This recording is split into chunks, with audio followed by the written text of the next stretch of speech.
Savais-tu que les humains sont des créatures de l'espace? Tu es né dans l'espace. Et oui, même moi, je suis né dans l'espace. Nous sommes tous nés dans l'espace.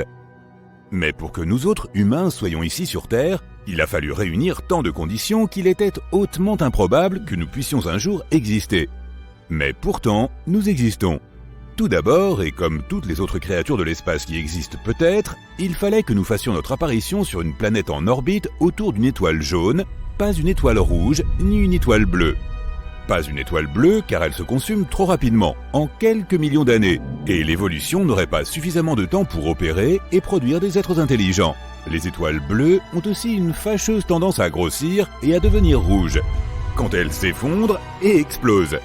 Il est donc très improbable qu'une civilisation puisse se développer autour d'une étoile bleue. Le voisinage des étoiles rouges, qui sont de loin les étoiles les plus nombreuses, ne présente pas non plus les conditions idéales au développement d'une civilisation intelligente. Une étoile rouge est si froide et si peu brillante qu'il faudrait que la planète candidate se trouve sur une orbite extrêmement rapprochée, ce qui l'exposerait malheureusement à des rayons X d'une intensité fatale. Donc, bien que les étoiles rouges soient les plus nombreuses et qu'un grand nombre de planètes gravitent autour d'elles, elles ne sont absolument pas susceptibles d'accueillir une forme de vie intelligente et civilisée comme la nôtre. Il reste donc les étoiles jaunes, soit environ 10% de la totalité des étoiles. Cependant, une condition capitale doit être remplie avant qu'on puisse même envisager la possibilité d'un tel développement. Il faut encore que l'astre soit une étoile de 3e génération. Seules les étoiles de 3e génération contiennent une diversité chimique suffisante pour assurer la survie des formes de vie avancées. Chaque fois qu'une étoile explose, des éléments lourds et complexes sont générés. L'explosion expulse ces éléments qui trouvent leur chemin vers une nébuleuse. La gravité au sein de la nébuleuse forme ensuite progressivement la prochaine génération d'étoiles, et ainsi de suite. Notre corps a besoin de calcium pour son squelette et ses dents. Notre cerveau a besoin de zinc pour que les signaux électrochimiques qui nous font bouger, sentir et penser soient créés. Notre sang a besoin de fer. Pour toutes ces raisons et bien d'autres, nos corps avaient donc besoin d'une étoile jaune de 3e génération pour exister. Étonnamment, tous les différents éléments de l'univers, la totalité des 94 éléments naturels, de l'hydrogène au plutonium, se trouvent sur Terre. C'est peut-être pour cela que nous sommes là. Et nous pouvons remercier notre Soleil, cette naine jaune de 3e génération. Pourquoi jaune? Parce que les étoiles jaunes brûlent de façon très régulière, par fusion nucléaire, sans que leur luminosité ne change de façon significative sur des milliards d'années. Si notre Soleil devenait seulement 6% plus brillant ou moins brillant, la Terre deviendrait trop chaude ou trop froide et la civilisation disparaîtrait. Heureusement, la Terre se trouve dans la zone habitable du Soleil. La zone habitable est l'endroit où l'eau liquide peut exister sur une planète. Mais cela nous amène à la 2e condition nécessaire pour que la vie intelligente puisse voir le jour dans l'espace. La planète elle-même. Des études récentes, menées grâce au télescope Kepler, ont montré qu'un quart de toutes les étoiles naines jaunes pourraient abriter des planètes semblables à la Terre dans leur zone habitable. Ce chiffre est quelque peu discutable. Et il est possible qu'il se réduise en réalité à une seule naine jaune sur 33. Mais cela fait quand même beaucoup de planètes en orbite dans la zone habitable d'étoiles jaunes. Penchons-nous donc à présent sur la 2e condition essentielle au développement d'une forme de vie intelligente dans l'espace. La nature de la planète elle-même. La planète candidate devra posséder un très grand nombre de caractéristiques très particulières et extrêmement rares. Il faut de surcroît que ces caractéristiques soient toutes réunies. La plus importante, c'est que la planète doit être protégée de l'étoile même autour de laquelle elle gravite et qui lui donne la vie. Comme les étoiles brûlent par fusion nucléaire, les gaz de l'enveloppe extérieure du Soleil, appelés couronnes, sont projetés dans l'espace sous la forme de ce qu'on appelle le vent solaire. Les satellites américains mesurent en permanence la force du vent solaire, qui est principalement composé de noyaux d'hydrogène électrifiés, ionisés, et de noyaux atomiques provenant des nombreux autres éléments présents dans le Soleil. Ce n'est pas que l'atmosphère qui protège la Terre, c'est la magnétosphère qui arrête ou dévie le dangereux vent solaire, provoquant des aurores lorsque le vent solaire est attiré par les pôles magnétiques de la planète et électrifie l'air de la haute atmosphère comme une ampoule fluorescente. Sans magnétosphère, toute planète, même celle qui se trouve dans les zones habitables, serait grillée par une pluie constante de noyaux d'hydrogène ionisés provenant de son étoile. Une planète abritant la vie doit avoir une magnétosphère suffisamment forte pour dévier le vent solaire. Toutes les planètes de notre système solaire ne possèdent pas une magnétosphère. Les planètes géantes gazeuses, Jupiter, Saturne, Uranus et Neptune, ont des magnétosphères, mais les planètes gazeuses ne peuvent pas abriter de civilisation. Parmi les mondes solides, seuls la Terre et Mercure ont des magnétosphères, mais Mercure est trop proche du Soleil pour être protégé contre le vent solaire. La Terre possède un autre bouclier qui la protège du Soleil, c'est son atmosphère. L'atmosphère a une épaisseur d'environ 483 km, mais elle est en grande partie concentrée dans un rayon de 16 km autour de la surface de la Terre. L'atmosphère protège la vie sur Terre des rayons ultraviolets, UV et des rayons X du Soleil. Son gaz, l'ozone, qui est constitué de 3 atomes d'oxygène liés en une grande molécule présente dans la haute atmosphère, empêche la plupart des rayons UV du Soleil d'atteindre la surface. La planète Mars, dont l'atmosphère est 1000 fois plus rare que celle de la Terre, n'a pas d'ozone, et les émissions d'ultraviolets du Soleil ont totalement irradié sa surface. Une planète doit être capable de stopper le rayonnement UV de son étoile. La composition spécifique de l'atmosphère est donc essentielle pour qu'une planète puisse abriter une civilisation intelligente. Nous sommes chanceux, mais il s'agit d'un mélange rare et fragile. La planète doit posséder, au moins en partie, une surface solide sur laquelle on peut marcher et travailler. Elle doit avoir une croûte. Des civilisations sous-marines ou qui flotteraient dans l'atmosphère de leur planète relèvent absolument de la science-fiction. La croûte d'une planète doit avoir des plaques tectoniques qui bougent. Le mouvement des plaques tectoniques crée la subduction de la croûte. La subduction, c'est quand une plaque tectonique glisse au-dessous d'une autre, apportant un renouvellement de matière à la surface. Ce renouvellement des propriétés chimiques de la planète empêche ce qu'on appelle l'équilibre chimique, dans lequel plus rien n'est réactif. Les tremblements de terre et les volcans contribuent également au processus de renouvellement géochimique. Mais oui, les tremblements de terre et les volcans sont bénéfiques. La subduction des plaques tectoniques est donc une autre condition indispensable à la vie. Mars n'a pas d'activité tectonique, Vénus et Mercure non plus. Mercure est une seule grande plaque tectonique, mais il n'y a pas d'activité en cours, à part un léger rétrécissement. L'une des principales raisons pour lesquelles ces planètes n'abritent pas de vie, c'est qu'il n'y a pas de réactivité géochimique, car il n'y a pas de subduction tectonique. Et cela nous amène à la Lune. Oui, la Lune. Affirmer que la Lune assure notre survie te semblera peut-être bien capillotracté, mais la contribution de la Lune à la vie sur Terre est essentielle. Tout d'abord, la gravité de la Lune, lorsqu'elle se déplace dans l'espace avec la Terre, ne fait pas que provoquer le flux et le reflux des marées océaniques. Elle aide aussi la Terre dans sa rotation à remuer le magma qui se trouve en son sein. Le mouvement du magma à l'intérieur de la Terre, avec sa forte teneur en métaux, contribue au renouvellement de la magnétosphère de la Terre. La Lune nous protège donc dans l'espace en faisant de notre planète une géodynamo, génératrice de magnétisme. La Lune est le plus gros satellite du système solaire par rapport à la taille de la planète autour de laquelle elle orbite. De nombreuses personnes considèrent que le couple Terre-Lune est un système de planètes doubles, mais ça, c'est un autre sujet. Une autre chose que fait la Lune pour préserver la vie sur Terre est de maintenir la stabilité de notre cher globe. Comme la Lune est en état de verrouillage gravitationnel par rapport à la Terre, elle agit un peu comme la perche d'un équilibriste. Par conséquent, la Terre n'oscille pas beaucoup comparée aux autres planètes. Cette oscillation est appelée libration. Si la Terre oscillait autant que Mars ou Saturne, non seulement notre météo serait complètement chaotique, mais l'agriculture serait peut-être impossible. Ces circonstances astronomiques rares, ou peut-être uniques, se conjuguent pour rendre la Terre habitable pour l'humanité. Il y a de nombreux autres facteurs non astronomiques, comme les facteurs évolutifs, biologiques et chimiques nécessaires à l'existence de la vie sur Terre. Les probabilités ou improbabilités se multiplient. Tout bien considéré, nous avons beaucoup de chance d'être ici. En fait, nous sommes tellement chanceux que nous avons peut-être touché le jackpot. En considérant tout cela, il semble extrêmement incertain que cette perfection se répète ailleurs dans l'univers.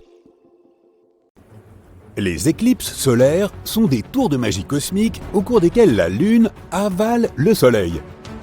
Sauf qu'il ne s'agit pas de magie, mais de science. Essayons de savoir comment tout ça fonctionne et comment on peut observer ce phénomène fascinant. Tout commence au moment où la Lune, le Soleil et la Terre s'alignent avec la Lune directement entre nous et notre étoile. Cet alignement est possible parce que l'orbite de la Lune autour de la Terre est légèrement inclinée par rapport à celui de la Terre autour du Soleil.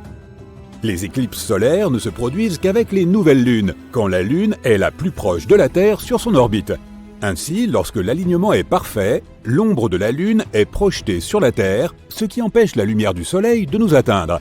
Imagine-toi dans une pièce où il y a un interrupteur géant, mais au lieu d'éteindre la lumière, tu la caches simplement avec une grosse lune. Voilà ce qu'on appelle une éclipse solaire. Elles ne sont pas régulières et ne se produisent que quelques fois par an. Plusieurs facteurs déterminent leur fréquence. Par exemple, l'alignement de la Lune, du Soleil et de la Terre, et la position de notre satellite autour de la Terre. Il existe 3 types d'éclipses solaires, totale, partielle et annulaire. Une éclipse solaire totale se produit lorsque la Lune recouvre complètement le disque du Soleil et que le ciel devient sombre comme s'il faisait nuit. Cette phase peut durer de quelques minutes à un peu plus d'1 heure, selon la distance entre la Lune et la Terre au moment de l'éclipse.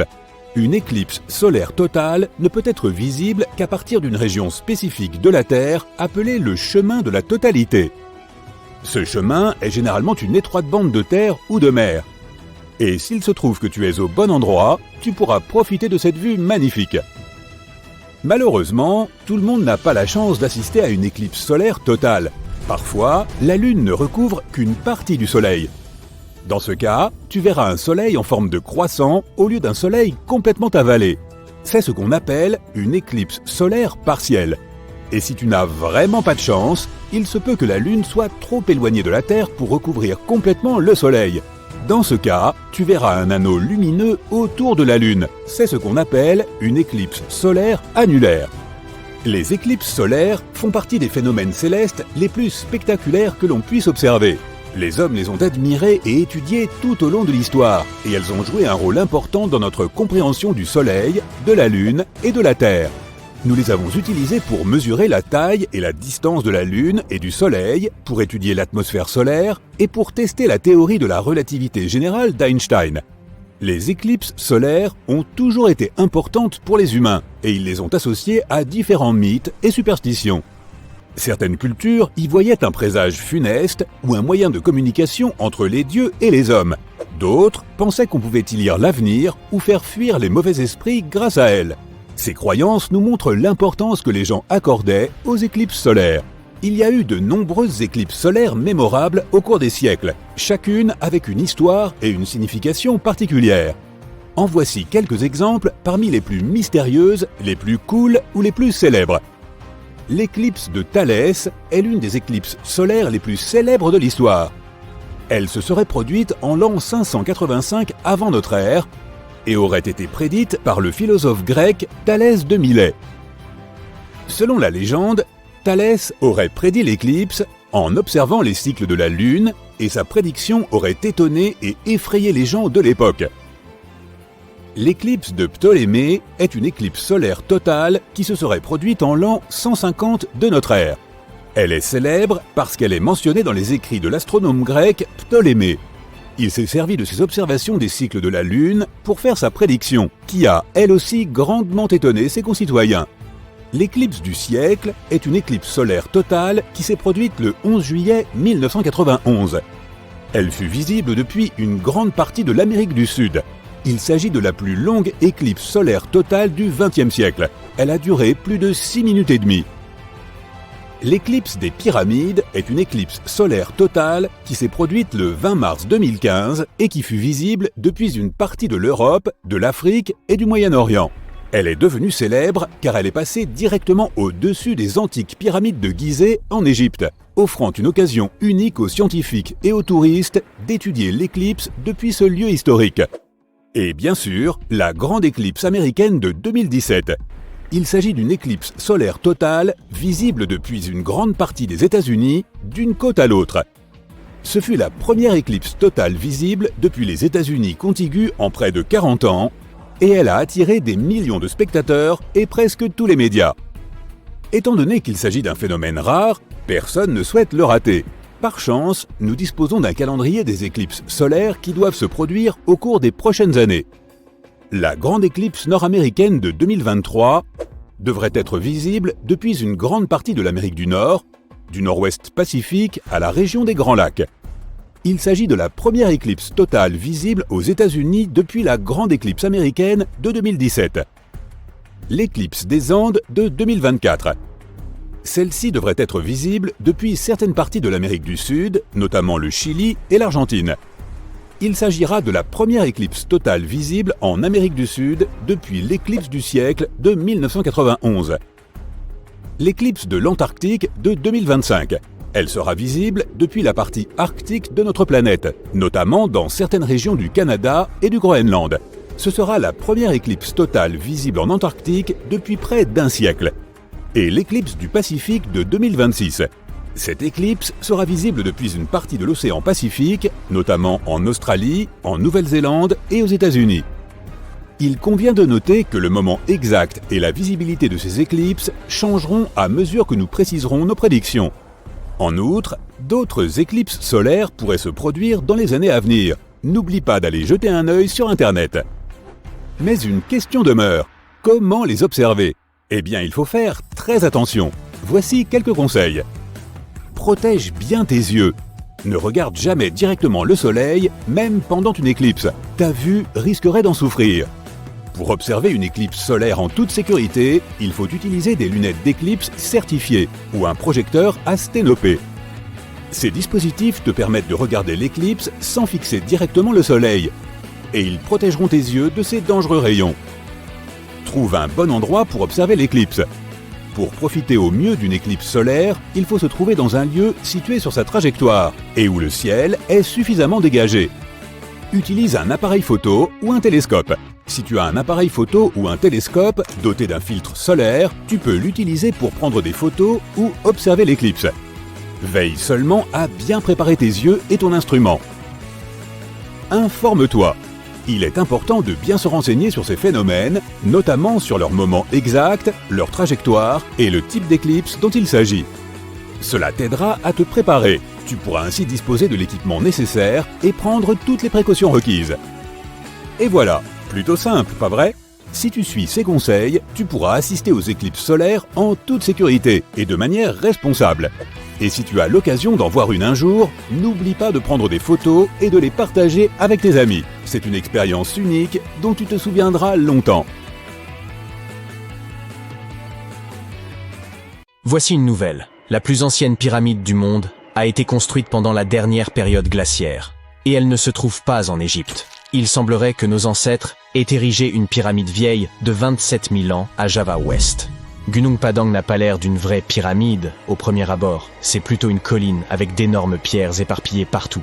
Mais les gens du coin semblent vénérer le site, et ce depuis des siècles. Ce n'est que récemment que les autorités indonésiennes ont décidé de creuser un peu plus profondément pour en savoir plus. Ils ont fini par trouver les vestiges d'une société humaine. C'était plutôt inattendu, car la butte est assez haute. La seule certitude qu'on a tirée de ces fouilles est qu'il y avait des humains dans la région en 45 avant Jésus-Christ, ce qui semble raisonnable. Il revenait à un géologue indonésien nommé Danny Hillman de prouver que Gunung Padang fut la première pyramide du monde. Il a utilisé toutes sortes de nouvelles technologies pour essayer de le démontrer. Notre ami a utilisé la datation au carbone, creusant profondément sur le site pour extraire de gros morceaux de matière à analyser. Et il a découvert d'innombrables strates de pierre façonnées. Comme si en creusant sous Rome, on découvrait des tonnes de bâtiments enfouis. D'après ses recherches, il y avait des cavernes, et dans ces cavernes, des salles. Ce qui prouvait selon lui que des hommes étaient passés par là. En ce qui concerne les roches situées en haut du monticule, elles furent probablement placées là stratégiquement par ceux qui vivaient sur le site. Ils avaient besoin d'un endroit pour méditer, ils ont donc arrangé les choses de manière harmonieuse. Leur surface lisse ne serait pas le résultat d'une érosion séculaire, mais du travail de grands sculpteurs, les Michel-Ange de leur époque. Si tout cela est vrai, alors les civilisations humaines ont commencé bien plus tôt que nous le pensions. Nos ancêtres, les humains du Paléolithique, n'avaient pas ce qu'il fallait pour être considérés comme civilisés. Ils n'avaient ni les outils ni les connaissances pour construire des pyramides. Ils auraient eu besoin de certaines compétences en maçonnerie, et c'est peu dire qu'on en manquait sérieusement à cette époque. Nombreux sont ceux qui doutèrent de Hillman. Sa théorie était séduisante, mais il n'avait pas de preuves, ni charbon de bois, ni fragments d'os. Il n'avait rien. Flint Dibble, un autre archéologue, a déclaré que sans preuve concrète d'activité humaine, on ne peut pas parler de véritable pyramide. Toutes ces données prouvent seulement que le sol du monticule remonte à 27 000 ans. Il pense que les roches situées au sommet ont simplement glissé au bas de la colline, comme le font normalement les roches. Seule une société très avancée aurait réussi à construire une telle pyramide à degrés. Et selon Bill Farley, un archéologue américain, il n'y a tout simplement aucune raison de croire qu'il y avait des sociétés humaines en Indonésie lors de la dernière période glaciaire. Pour info, la plus ancienne société connue possédant ce type de connaissances remonte probablement à 11 000 ans. Elle occupait la région de l'actuelle Turquie. Regardez ça, voici le Göbekli Tepe. Ce n'est pas non plus une pyramide, mais c'est la plus ancienne construction monolithique réalisée par des humains. Retour à la période néolithique. Pas mal de gens s'étaient installés dans le coin. Nous avons des preuves de cela. Par exemple, les murs y sont couverts de dessins représentant des vêtements et des animaux sauvages. Jusqu'à récemment, c'est la pyramide de Djesser en Égypte, une construction à 3 côtés, qui détenait le titre de la plus ancienne pyramide du monde. Djesser est située à quelques kilomètres au sud du complexe de Gizeh, dans une ville appelée Saqqara. Elle a fait plusieurs apparitions dans la culture populaire. Au XVIIIe siècle, on la trouvait couramment dans les peintures européennes. Les jeunes hommes de l'élite culturelle faisaient un grand tour du monde et Saqqara était souvent en tête de liste. On la trouve également dans le jeu vidéo Assassin's Creed. Et sa représentation numérique y est bien plus précise que dans de nombreux dessins historiques. Construire des pyramides était une grosse affaire en Égypte ancienne. Les rois devaient y passer leur après-vie. Et si vous pensiez que la pyramide de Khéops était la plus ancienne au monde, eh bien Djeser a en réalité 70 ans de plus qu'elle. Le développement de nouvelles technologies a permis aux archéologues de faire des découvertes révolutionnaires. Et une nouvelle, ou plutôt ancienne, pyramide en Amérique du Sud pourrait remporter le titre tant disputé. Les pyramides étaient également très à la mode dans l'Amérique de l'ancien temps. Parmi elles se trouvent les emblématiques pyramides du complexe de temples de Tikal au Guatemala. Ce sont celles que l'on peut voir dans Star Wars numéro 4. Mais pour trouver la plus ancienne pyramide des Amériques, il faut voyager au Pérou. Au plus profond du désert péruvien, des archéologues sont tombés sur une vaste métropole ancienne connue sous le nom de Caral. Au début, ils ont pensé que le site était assez récent, car sa complexité aurait demandé un développement technologique que les anciens ne possédaient pas. Comme nous l'avons dit, Caral est situé dans le désert, comme Las Vegas, mais sans tout le bling-bling. L'accès à l'eau y est donc difficile. Et pour que des villes comme celle-ci prospèrent, il faut un système d'irrigation considérable, d'où la nécessité de technologies complexes. Les Péruviens nous ont vraiment surpris avec cette découverte. Leur site était immense, avec un amphithéâtre, des maisons et des bâtiments religieux. L'ensemble s'étendait probablement sur 150 hectares. Et lorsque les scientifiques ont testé leur hypothèse initiale en utilisant la datation au radiocarbone, ils ont découvert que la ville avait probablement vu le jour vers 2027 avant notre ère. Sur le site, les archéologues ont trouvé 6 pyramides qui pourraient éventuellement être antérieures à celle de Saqqara. D'après ce qu'on sait, 2 civilisations coexistaient à cette époque, dans des parties opposées du monde. Mais comme les chercheurs ne peuvent pas préciser l'âge exact des pyramides de Caral, il est assez difficile de savoir quelle civilisation a terminé sa pyramide en premier. Si seulement nous avions une boule de cristal. Il se trouve que la forme d'une pyramide est quelque chose que la nature peut produire toute seule. Ce qui a de quoi pas mal déconcerter les humains modernes.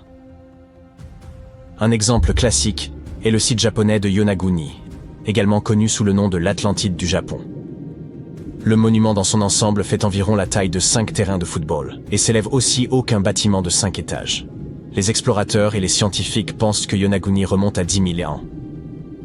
Pour le plus grand géologue marin du Japon, le professeur Masaki Kimura, Yonaguni est le patrimoine d'une civilisation perdue. Kimura a plongé plus d'une centaine de fois au cours des 10 dernières années pour explorer ces ruines. Selon lui, on y trouve des signes clairs d'activité humaine. Regardez cette piscine en forme de triangle sur la surface du monument. Kimura pense que c'est une preuve réelle de la présence humaine, car cette concavité triangulaire est un symbole historique des fontaines d'eau de la région. Comme c'est souvent le cas, tous les scientifiques ne sont pas du même avis. Pour beaucoup, Yonaguni est probablement le résultat de milliers d'années d'érosion. Et le fait que le monument soit constitué d'un énorme rocher les conduit à croire qu'il n'est pas d'origine humaine. Certes, ces énormes colonnes de basalte nous font penser aux ruines d'un palais, mais elles sont très probablement le résultat de l'intense activité volcanique de la région. Et au sujet de formations naturelles qui ressemblent à des créations humaines, on a beaucoup parlé d'une certaine pyramide martienne récemment. Cela fait un moment que nous essayons de prouver qu'il y a de la vie sur la planète rouge. Mais certains vont vraiment trop loin. Ils disent que de petits êtres verts ou gris ont construit une pyramide sur Mars et que ce serait la preuve qu'une civilisation existe. Cette photo a été prise il y a plus d'une décennie par le Mars Reconnaissance Orbiter, ou MRO. Mais elle a commencé à refaire surface récemment. On y voit ce qui ressemble à une pyramide à 3 côtés. Certains prétendent que les surfaces lisses de la pyramide ne peuvent y résulter que d'un travail extraterrestre. Mais ensuite la science intervient et nous explique que Mars abrite l'un des systèmes de canyons les plus profonds de tout le système solaire. La soi-disant pyramide est située dans ce que l'on appelle le secteur de Kandor-Chasma. Cette région martienne compte tout un tas de formations similaires qui ne sont rien de plus que le résultat de l'érosion. Il n'y a apparemment rien de surnaturel là-dedans. À un moment donné de sa longue et très intéressante histoire, notre chère planète Terre était en train de roupiller tranquillement, faisant son petit bonhomme de chemin, tournant autour du Soleil. Et puis, bam, la vie commence à s'emballer. Les plantes et les animaux se mettent à se pavaner, dévoilant toute leur complexité. Un peu plus tard, il y a environ 65 millions d'années pour être exact, une catastrophe cosmique se produit. C'est du moins ce que nous supposons. Un astéroïde s'est probablement écrasé sur la Terre, anéantissant les dinosaures et un tas d'autres grands animaux. Nous n'avons pas beaucoup plus de détails sur l'astéroïde en question. Mais nous savons qu'il était extrêmement massif et qu'il s'est écrasé sur notre précieuse planète, créant un chaos poussiéreux qui s'est répandu partout. Aujourd'hui encore, on trouve des vestiges de cette couche de poussière dans les roches sédimentaires. Si tu creuses en dessous, tu y découvriras tout un tas de fossiles. Ces créatures préhistoriques menaient la grande vie avant que l'astéroïde ne vienne gâcher la fête. Imagine que la planète fasse le ménage, laissant un tas d'espaces vides qui n'attendent que d'être remplis. Et devine qui a profité de l'occasion ? Les mammifères pardis. Ces petites créatures à fourrure se sont faites connaître. Mais comment se fait-il que cette catastrophe ait été une si belle opportunité pour eux ? C'est assez simple, en fait. En l'absence de persécuteurs, ils ont grandi, se sont multipliés et ont vu leur population s'étendre. Toutes sortes de mammifères se sont joints à eux pour combler les vides. Primates, rongeurs, bref, toute la bande à fourrure. Nous parlons ici de mammifères placentaires, de marsupiaux et même de mammifères pondant des œufs, ce qui ajoute une sérieuse touche de variété au mélange. Nous aimons considérer les primates comme nos plus proches parents sur Terre. Quelle est leur histoire ? Il y a environ 63 millions d'années, quelques millions d'années après la dernière danse des dinosaures, les primates ont décidé qu'il était temps de se réunir en famille. Ils se sont divisés en 2 groupes.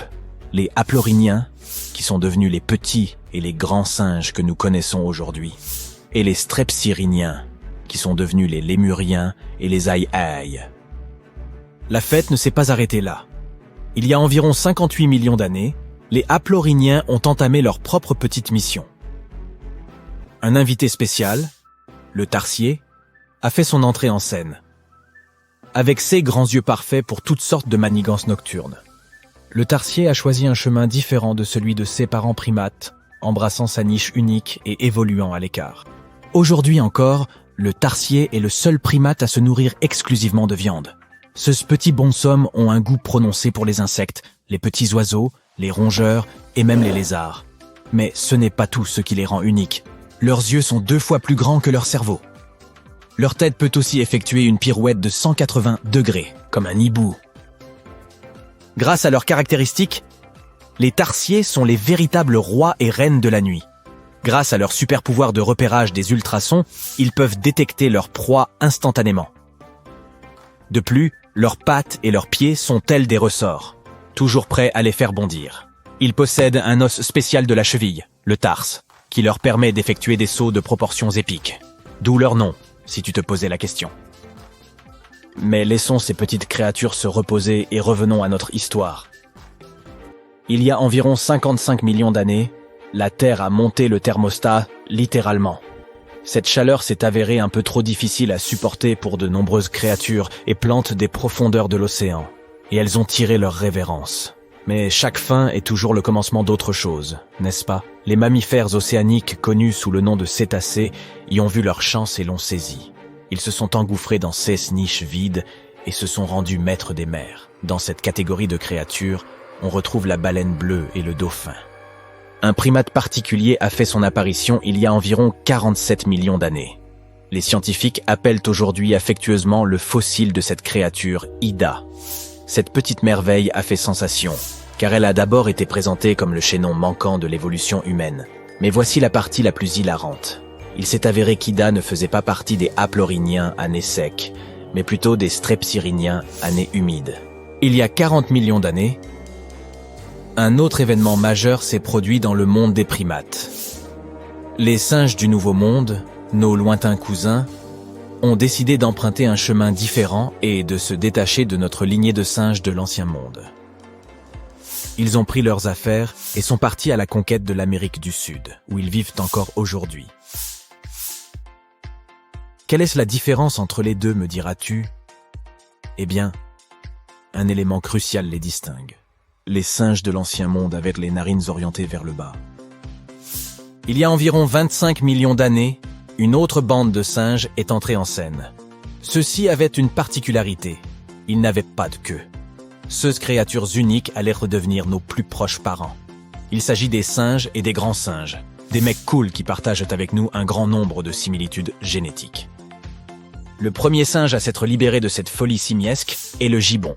Il y a environ 18 millions d'années que ce petit acrobate a fait son entrée sur scène. Quelques millions d'années plus tard, les grands singes se sont également joints à eux. Les orang-outans auront été les pionniers, s'aventurant dans les régions sauvages du sud de l'Asie.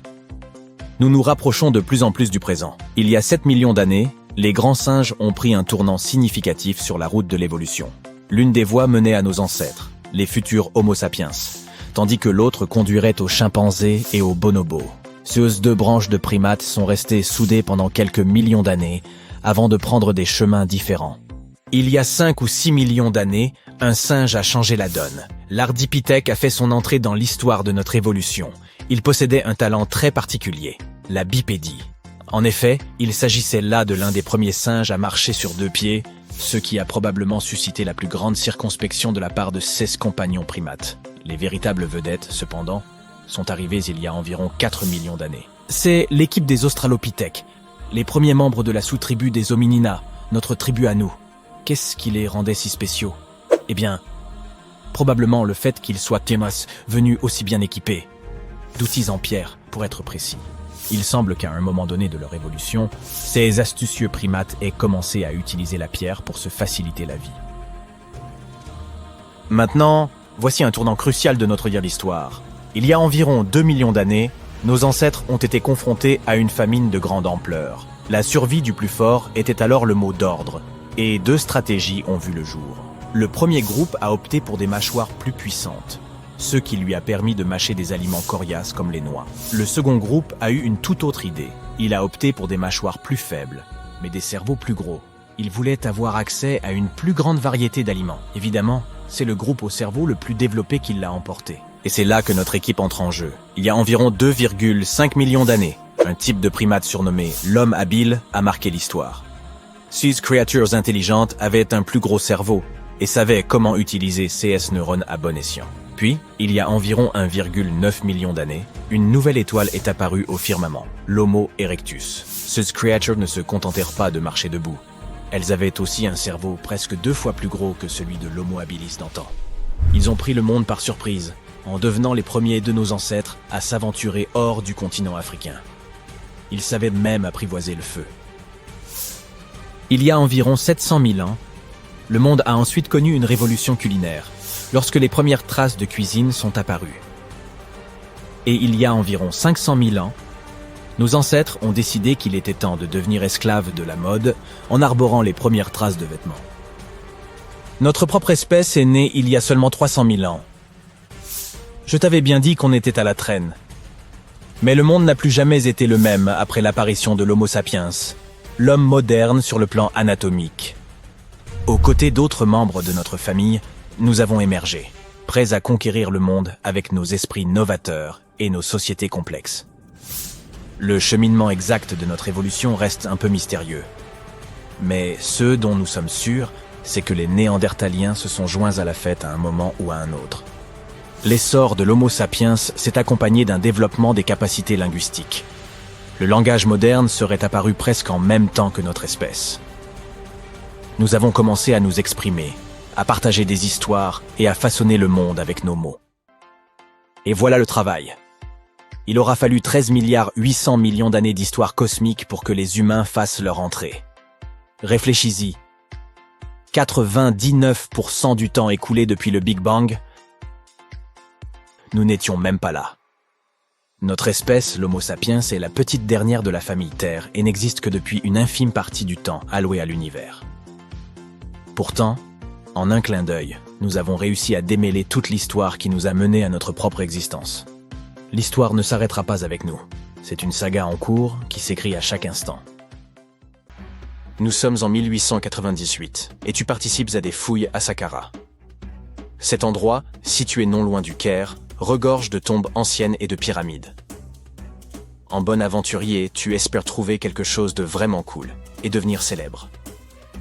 De l'or, des manuscrits, des cartes au trésor, des momies de pharaons. Mais tu trouves un oiseau en bois. Tu es très déçu.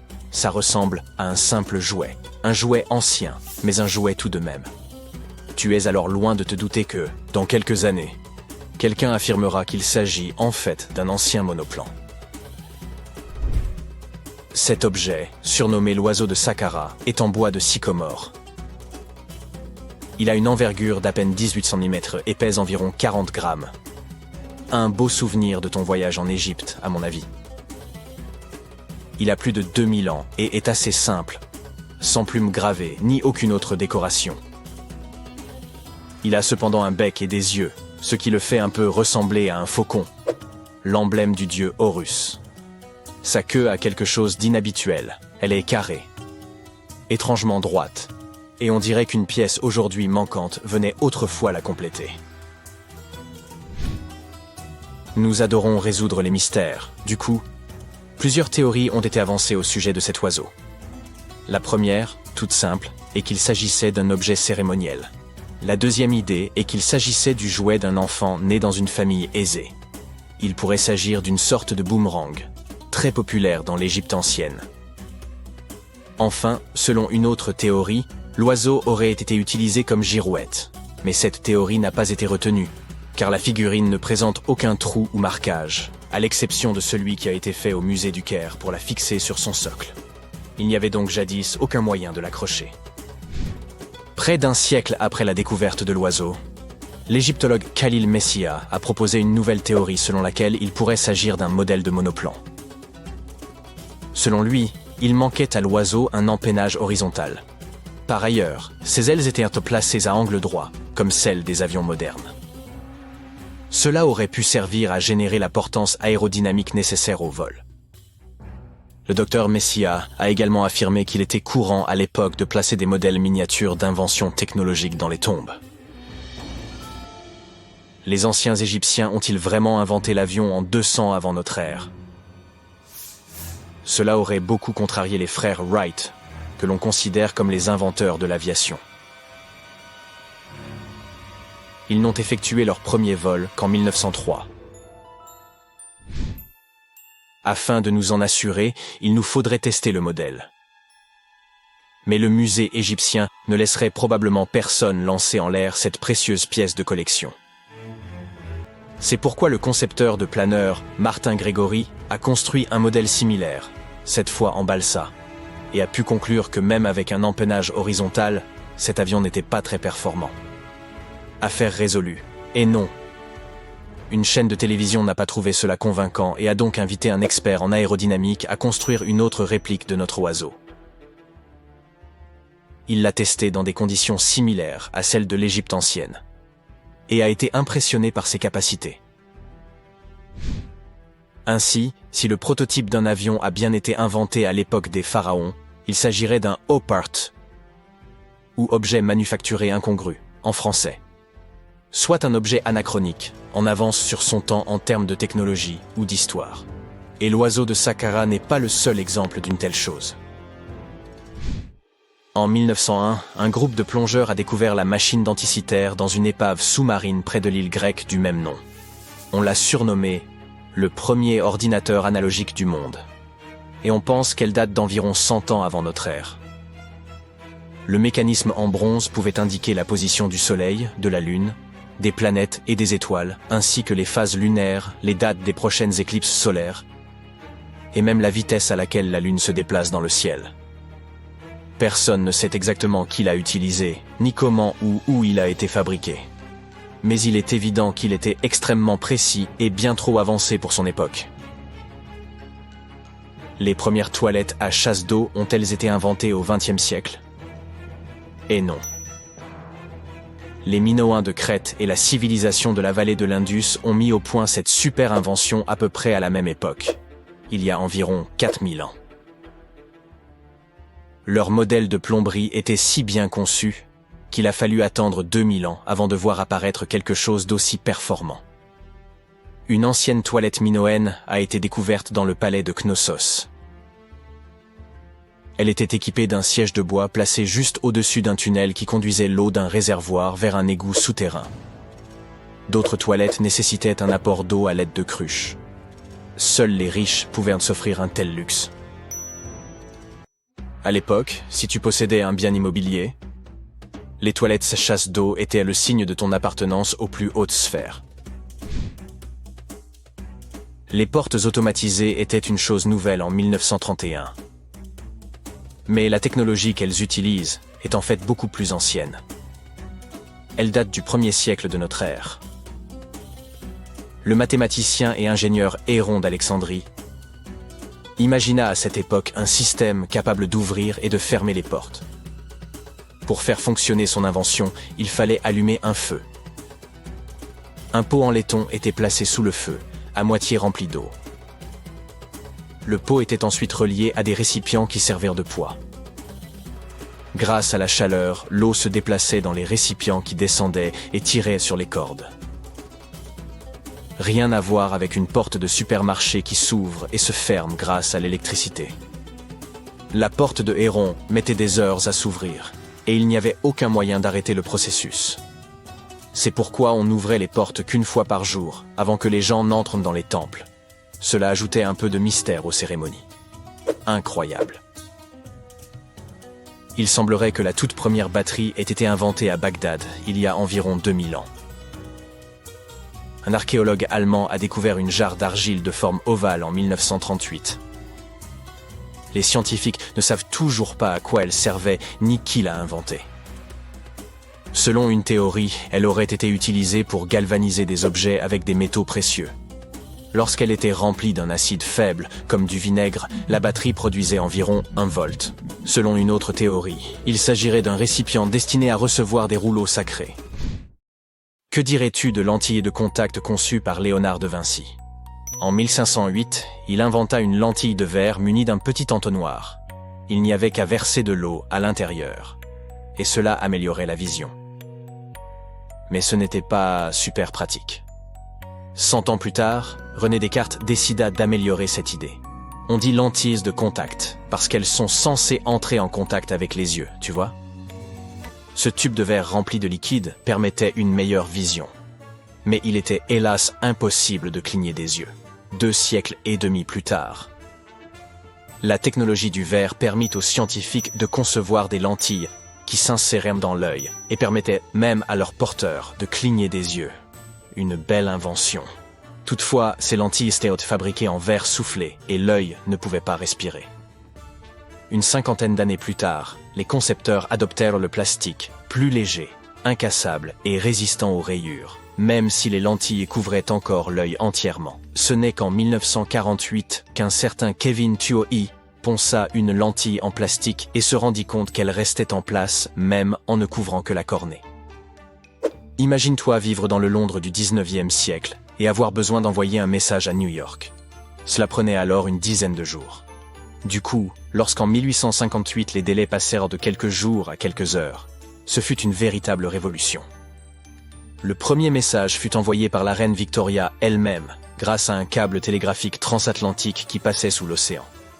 Hélas, cette invention ne survécut que quelques semaines. Et il fallut attendre des années pour qu'on puisse à nouveau s'en servir. Nous sommes en 1923. Deux adolescents se faufilent hors de chez eux au milieu de la nuit à Florida City. Selon la rumeur, un homme construisait tout seul un château de pierre. Mais chaque fois que quelqu'un essayait de voir ce que l'homme faisait, il s'arrêtait de travailler. Les adolescents, curieux, ont réussi à pénétrer dans le jardin d'Ed et ont vu quelque chose qu'ils ont plus tard décrit comme véritablement magique. Ils ont vu des pierres flotter comme des ballons à l'hélium. L'homme était capable de déplacer jusqu'à 30 tonnes sans l'aide de personne pour bâtir son château. Nul n'était autorisé à le voir travailler, mais il parlait fièrement de son projet dans toute la ville. Et quand les gens lui demandaient comment il faisait pour construire un château de pierre de ses propres mains, il répondait simplement « J'ai percé le secret des pyramides ». Cette histoire commence en Lettonie, le pays d'origine d'Edward Lidskalnin. Edward est né dans un petit village le 12 janvier 1887. Il a grandi dans une famille de maçons, ce qui explique sans doute sa connaissance des techniques de construction anciennes. Cependant, c'était un enfant maladif et il était incapable de porter de lourdes charges ou de pratiquer une activité physique intense. Un revers de fortune a décidé du destin d'Edward lorsqu'il avait 26 ans. L'amour de sa vie a rompu leurs fiançailles et Ed, le cœur brisé, a décidé de déménager aux États-Unis. Il a vécu dans divers États américains avant de finalement s'installer en Floride où son aventure a commencé. Ed a passé des années à chercher une terre où construire la maison de ses rêves. Les bonnes terres agricoles ne l'intéressaient pas. Lorsque les gens lui demandaient pourquoi, il ne répondait que par un sourire. Finalement, il s'est décidé pour un terrain et l'a acheté contre les recommandations de ses plus proches amis. Le sol était rocheux et par conséquent incultivable. Mais il était parfait pour ce qu'il cherchait à faire. Les amis d'Ed le décrivaient souvent comme quelqu'un d'excentrique. Lorsqu'on lui demandait pourquoi il voulait construire une maison, il se contentait de répondre « C'est pour l'amour de mes 16 ans. Un jour, elle reviendra. » Puis il changeait de sujet de conversation. Il a fallu environ 30 ans à Ed pour terminer le château de corail et il a tout fait tout seul. Il ne travaillait que la nuit et ne laissait jamais personne voir ce qu'il faisait. Le château de corail est un ouvrage rempli de mystères. Si tu voulais visiter le site à l'époque, tu devais passer par une porte tournante de 9 tonnes et de 2 mètres de haut que même un enfant pouvait pousser avec qu'un seul doigt. Ed était si fier de sa porte qu'il a initialement nommé son site le parc à la porte de pierre. Il n'a été rebaptisé château de corail que bien plus tard, après le décès d'Edward. Une fois à l'intérieur, les visiteurs peuvent admirer les incroyables merveilles de construction d'Edward Lidskalnin. Des tours, des symboles mystiques, des meubles et des balançoires, tout entièrement fait de blocs de pierre monolithiques. Les pierres sont posées les unes sur les autres et ne tiennent ensemble que par leur propre poids. Et crois-le ou non, le parc compte environ 1100 tonnes de pierre. Aujourd'hui, si tu visites la maison d'Ed, tu pourras même voir les instruments élémentaires qu'il utilisait pour travailler. Burin, marteau, cordes et poulies. Mais ces réalisations semblent difficilement imaginables avec des équipements modernes. Sans eux, elles semblent impossibles.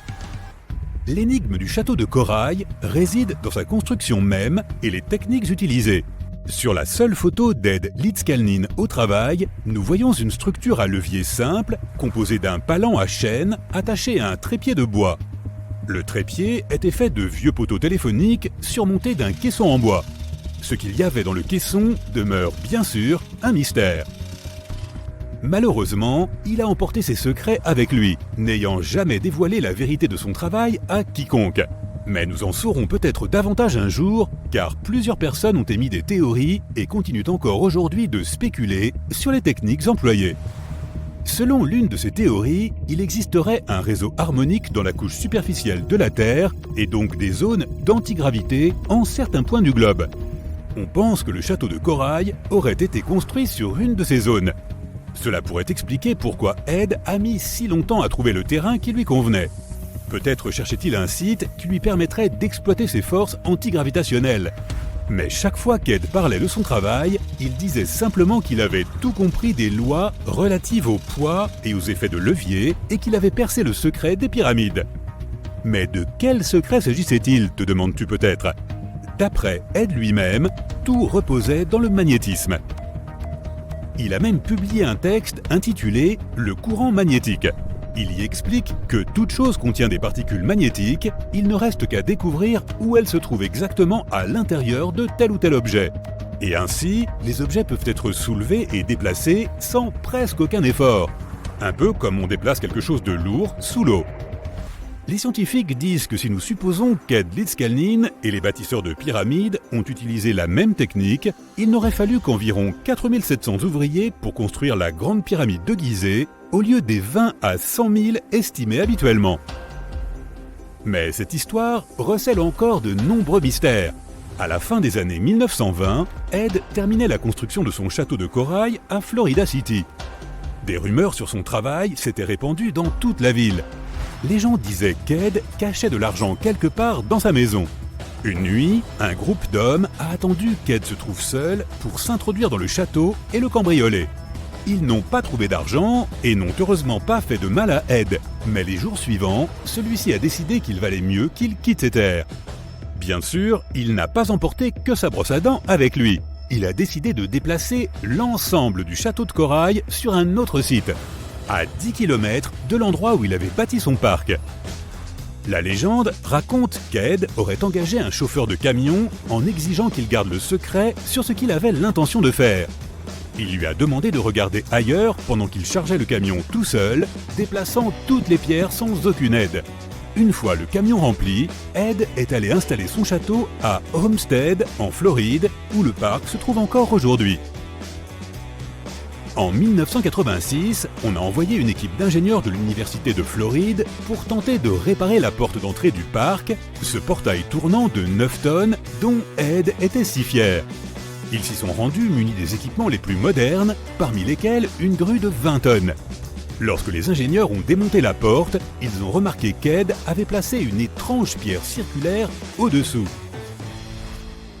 Les ingénieurs ne comprenaient pas comment cette pierre de la taille d'un frisbee pouvait soutenir un poids de 9 tonnes sans être immédiatement réduite en miettes.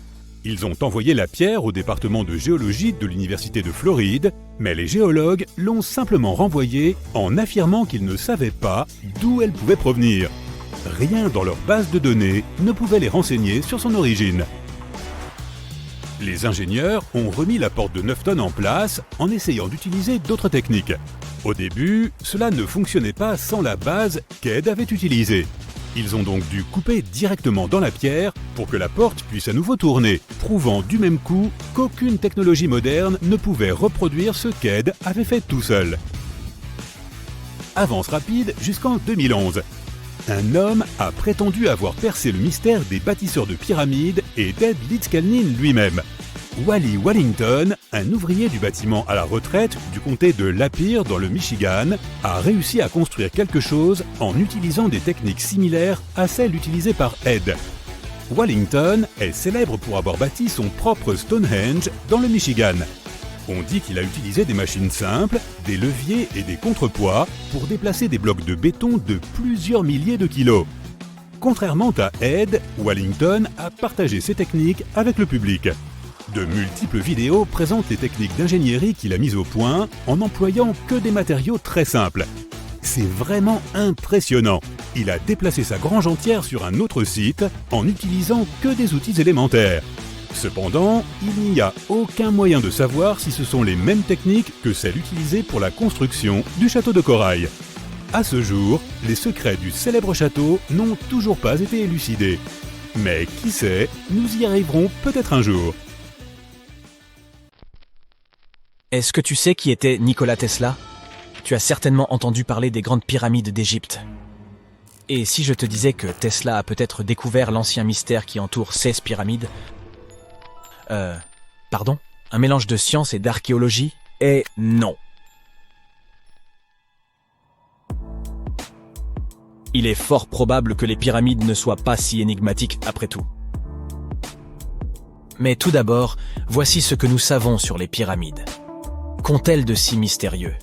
Ce ne sont que de vieux monuments bizarres, n'est-ce pas? L'une des plus grandes questions concerne leur construction.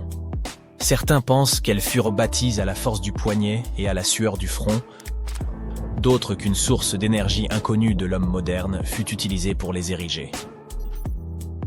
Et si des extraterrestres nous avaient aidés? Probablement pas. Mais cette idée d'une mystérieuse énergie employée à l'édification des pyramides existe depuis très longtemps. Même dans les textes anciens, comme les textes des pyramides, il est dit « Les dieux nous ont donné de quoi construire une grande puissance. Il se peut donc que quelque chose d'incroyablement puissant ait participé à cette prouesse architecturale. Qui sait ?» Au début des années 1900, Tesla commença à s'intéresser aux grandes pyramides d'Égypte. Il lut de nombreux ouvrages sur ces antiques structures et fut époustouflé par la quantité d'énergie qu'elles semblaient dégager. À l'époque, peu de gens connaissaient l'électricité. Et notre scientifique se demanda si les pyramides ne cachèrent pas une technologie avancée. Il se dit que leur puissance pouvait être liée à l'électromagnétisme, et il consacra beaucoup de temps et d'efforts à tenter d'en savoir plus. Il avait des théories assez bizarres pour l'époque. Il pensait que les pyramides contenaient une charge électrique et qu'elles alimentaient en énergie les zones environnantes. Il croyait également que des cristaux étaient à la source de cette énergie. Selon lui, ces cristaux super puissants se trouvaient à l'intérieur des pyramides et pouvaient contrôler les champs électromagnétiques. Mais ce n'est pas tout. Tesla pensait également que les matériaux utilisés pour construire ces monuments avaient des propriétés leur permettant de capter l'énergie du Soleil et de la Lune, et pas seulement en petite quantité. Il pensait que les pyramides pouvaient créer un champ d'énergie assez puissant pour éclairer des villes entières et même illuminer des zones plongées dans l'obscurité. On les utilisait comme des sortes de centrales électriques géantes afin de produire de l'énergie et faire fonctionner des machines. Les pyramides étaient liées, d'après Tesla, à une énergie cosmique employée pour l'éveil spirituel et la guérison des maux. Plutôt New Age, n'est-ce pas? Ces hypothèses n'étaient pas d'origine fantaisiste. Il avait sérieusement étudié tous les documents disponibles sur les pyramides, des objets aux textes anciens en passant par les hiéroglyphes et les dessins. Et il en avait conclu que les pyramides avaient été conçues comme des amplificateurs d'énergie et aussi qu'une mystérieuse source d'énergie avait été utilisée pour les construire. Certains pensaient que Tesla n'était qu'un excentrique avec de folles théories. Mais ces idées ont eu un impact considérable sur la façon dont nous percevons les pyramides aujourd'hui. Depuis quelques années, des chercheurs et des universitaires étudient ces découvertes et les utilisent pour lever le voile sur certains des plus grands mystères qui entourent ces anciennes structures. Par exemple, des scientifiques ont récemment mené des expériences théoriques pour analyser comment la Grande Pyramide réagirait à certaines ondes radio. Ils ont découvert qu'elle pouvait capter les ondes radio d'une certaine longueur et faire ensuite converger leur énergie de ces salles à sa base. Les scientifiques ont effectué de nombreux calculs pour parvenir à cette conclusion. Ils ont d'abord réfléchi aux longueurs d'onde qui fonctionneraient le mieux. Ils ont ensuite modélisé la réaction de la pyramide à ces ondes et ils ont calculé la quantité d'énergie qui serait absorbée ou diffusée. Enfin, ils ont étudié comment l'énergie se déplacerait à l'intérieur de la pyramide une fois captée par la structure. Pour expliquer tout cela, ils ont employé ce que l'on appelle l'analyse multipolaire, qui consiste à décomposer un objet complexe en éléments simples. Il est alors possible de voir comment chaque partie réagit à l'énergie. C'est un peu comme lorsqu'on défait un puzzle pour voir comment chaque pièce s'emboîte avec les autres. Les chercheurs s'intéressent à la manière dont tout cela pourra nous servir. Ils cherchent à fabriquer des particules capables de faire la même chose que les pyramides, mais avec de la lumière. En modifiant la taille, la forme et la matière de ces particules, ils peuvent contrôler la façon dont la lumière se déplace autour d'elles. Cela peut s'avérer très utile pour la fabrication de minuscules capteurs ou de cellules solaires très efficaces. Les scientifiques ont dû faire quelques suppositions au cours de leurs recherches. Ils ont imaginé qu'il n'y avait pas d'espace caché à l'intérieur des pyramides et que les matériaux utilisés pour les construire étaient tous identiques. Et ils sont ainsi parvenus à faire des découvertes assez impressionnantes. Mais son étude des pyramides n'est pas l'unique témoignage du génie hyper moderne de Tesla.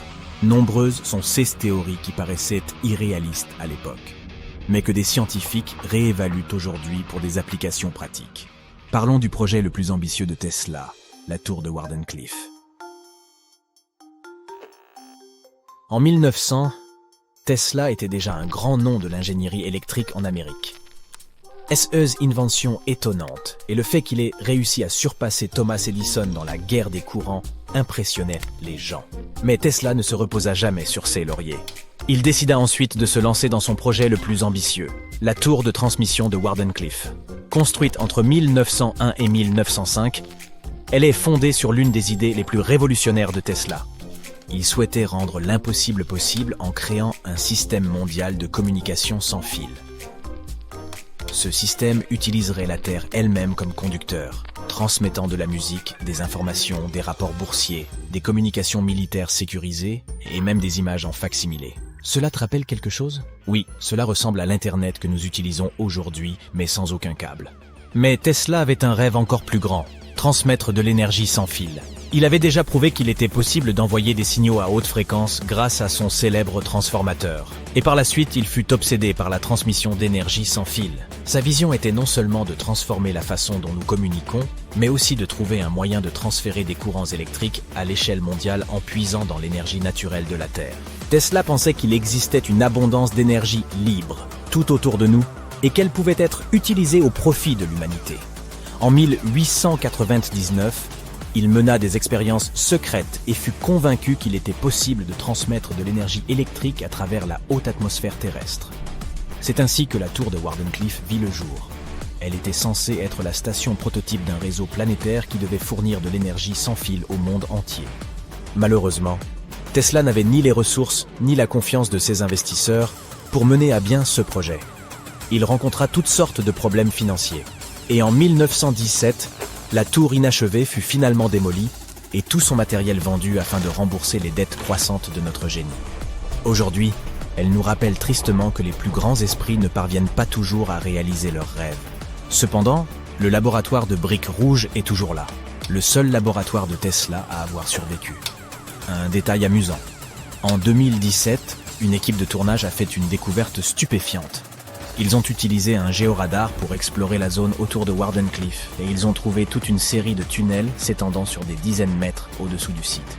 Personne ne sait exactement à quoi ils servaient, mais on pense qu'ils faisaient partie du grand projet de Tesla. Wardenclyffe est bien sûr un site important pour les fans du grand homme. Qui sait, peut-être quelqu'un parviendra-t-il un jour à percer le mystère de ces tunnels. Mais même si cela n'arrive jamais, l'héritage de Tesla continuera longtemps de nourrir l'imagination des scientifiques du monde entier.